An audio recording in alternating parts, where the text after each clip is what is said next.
Like Is this this? unusual for you to see him on that side? Yeah, I was literally about to say, I feel like I haven't seen you cut food in so long. Don't you have some homework to do? Here is a picture with my mom. Gosh, I must be about 9 or 10 years old. And this is at a political rally in South Carolina, which is where we were living at the time. I can't believe I still have this photo.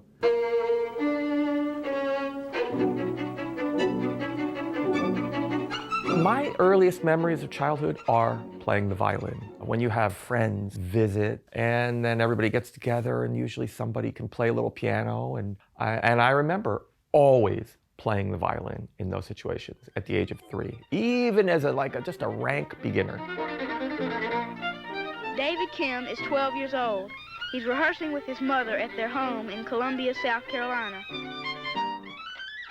She was on a mission. She decided when I was in utero, I'm gonna have a son, not knowing what the gender was gonna be of her baby, and I'm gonna train that son to become a world famous concert violinist, practicing 2 hours, 3 hours, 5 hours a day. Never had to do a lick of homework. She wanted me to get to that destination sooner rather than later.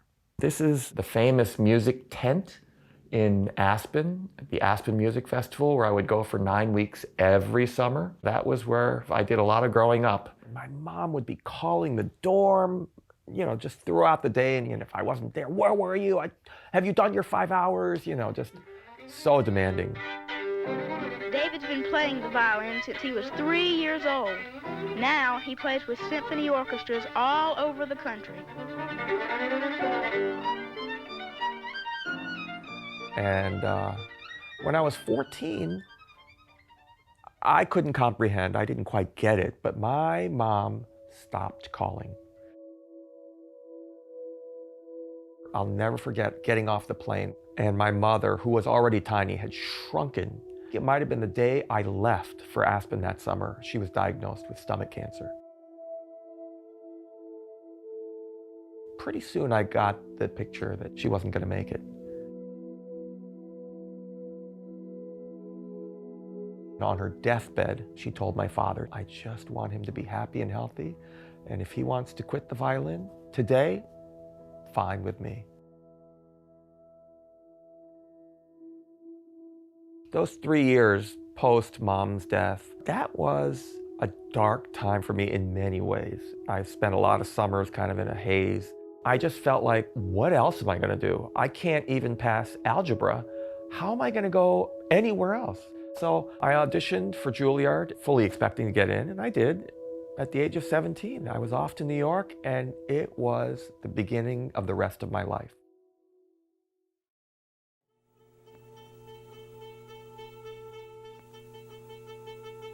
When David played for me the first time he came here, he was, I think, 8 years old.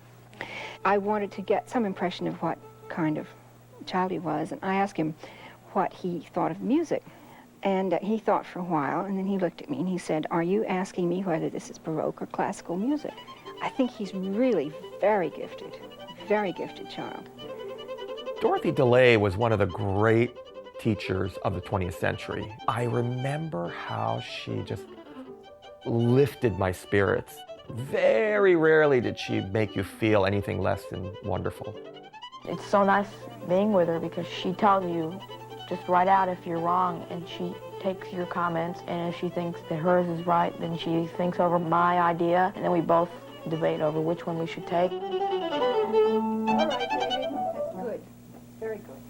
Thank you. She said, all right, you're now in college, let's take the gloves off, in a nice way. And she said, honey, you've been kind of wandering for a few years. How about if we make a game plan now, like a kind of a goal, set a goal for you? The Tchaikovsky competition in Moscow, held once every 4 years, was kind of like the Olympics of music. Let's make it a goal that you're gonna go in 6 years, in '86. And so I just kind of woke up. Time to start doing what you were put on earth to do.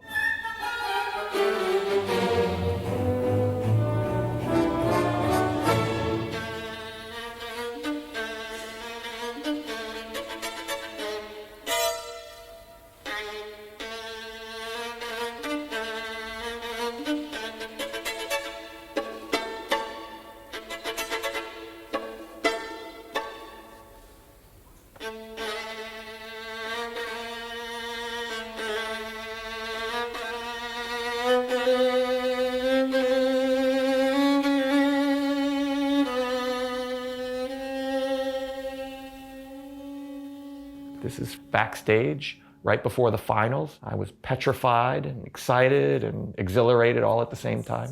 I somehow advanced through each round, and I was awarded the 6th prize, and I was the only American to win a prize that year. And that's brought you to different levels professionally and musically, I would imagine. Now that you have that recognition, it would seem to me that you're probably more sought after even than you were before. Right. Well, it's a real confidence builder, and it feels wonderful to be in demand.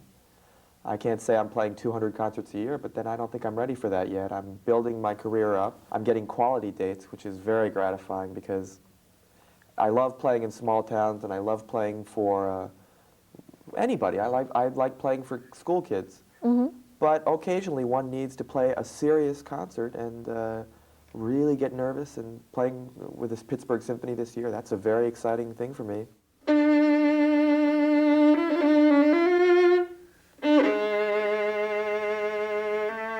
I have spent my entire life honing my craft. I have had the best training money can buy. What I thought would be the beginning, the kind of coming to fruition of all these dreams that I had had, that everybody had told me were kind of, they are yours if you want them. You're going to be a star violinist. I thought that big phone call from a big agent or something was coming right around the corner. That final jump never arrived. Is this enough shredding, honey, for tacos? I think so. And do you think I should get rid of some of the liquid first, or just leave it?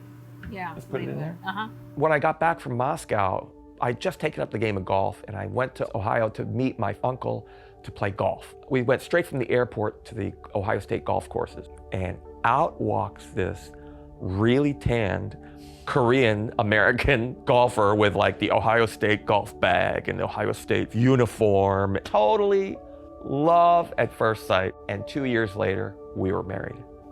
Here's an album of my wife from her big golf career. Ohio State champion when Jane won the amateur, and then tons of scorecards. But shortly after that, after she tried to become professional because her father wanted his daughter to be on the LPGA, she just burned out. So she went and got her MBA at Columbia, and then she started working right away for Pricewaterhouse and worked for them for many years.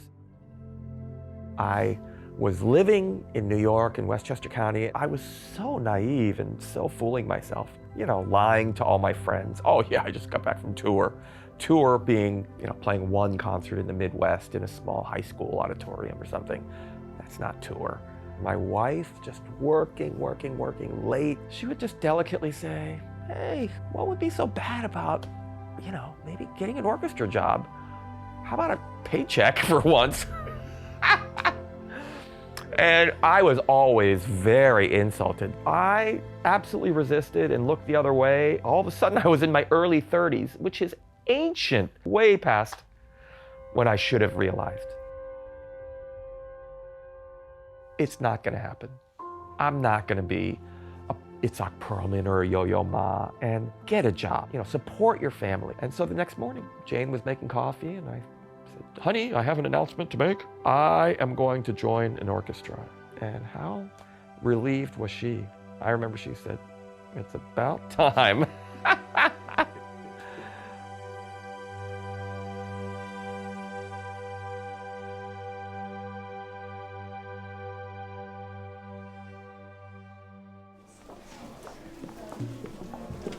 When I first arrived here in 1999, this whole block was just a muddy hole in the ground. And then it took, I think, 3 more years after that to make it the home for the orchestra. It's just a pleasure to come to work in this beautiful, beautiful facility. I like this perspective too, looking at it from the sky.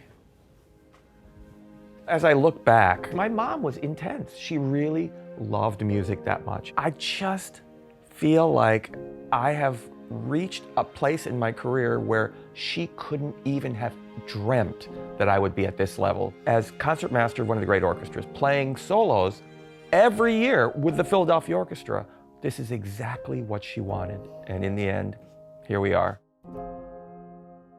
Even 21 years later, I feel that sense of wonderment and just like disbelief. And I thought, wow, you're still nervous about going to work. That's a good thing. I play because I know that I've come this far, and I like it a lot now. I kind of have a goal, I don't know, to tour, travel, and make music for everybody.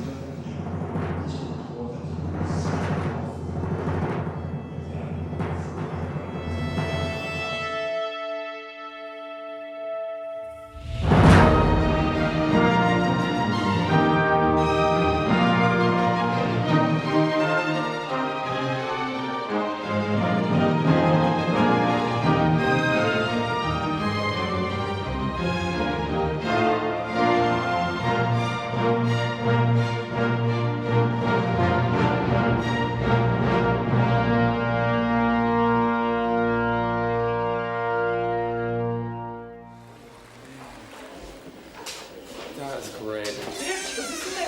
You know, God, that was fun. You know?